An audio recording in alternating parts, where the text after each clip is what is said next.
Bismillahirrahmanirrahim. Hüdapar Antalya İl Teşkilatı olarak ilçe kongrelerimizi sorunsuz bir şekilde ve kardeşlik ortamında gerçekleştirmiş olduk. 2 ay boyunca süren ilçe kongreleri sürecinde birçok arkadaşımız, birçok kardeşimiz yoğun mesai harcadı. Ben burada hepsine gönülden teşekkür ediyorum.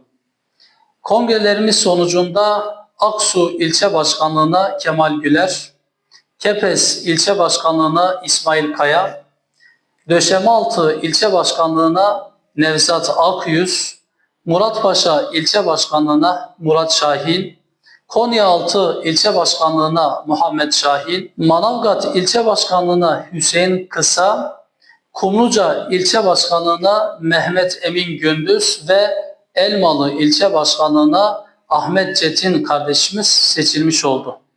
Ben seçilen değerli başkanlarımı gönülden tebrik ediyorum.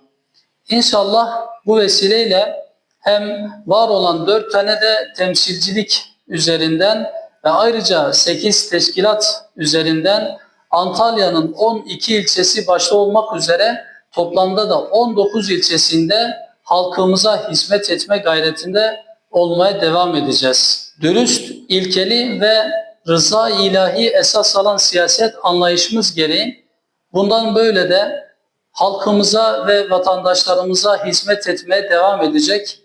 Memleketimiz için sorunların çözümü noktasında üzerimize düşeni yapmaya devam edeceğiz. Tüm ilçe başkanlarımız, gençlik kolları ve kadın kollarımızla beraber ve ayrıca Hüdapar'a gönül vermiş değerli ve kıymetli üyelerimizle beraber halkımıza hizmet etmeyi sürdürecek ve partimizin misyonunu ve mesajlarını geniş kitlelere yaymak adına çaba ve gayretlerimizi sürdüreceğiz. Kongre süreçlerimizin milletimiz, memleketimiz, şehirlerimiz ve ilçelerimiz için hayırlara vesile olmasını diliyorum. Hepinizi Allah'a emanet ediyorum.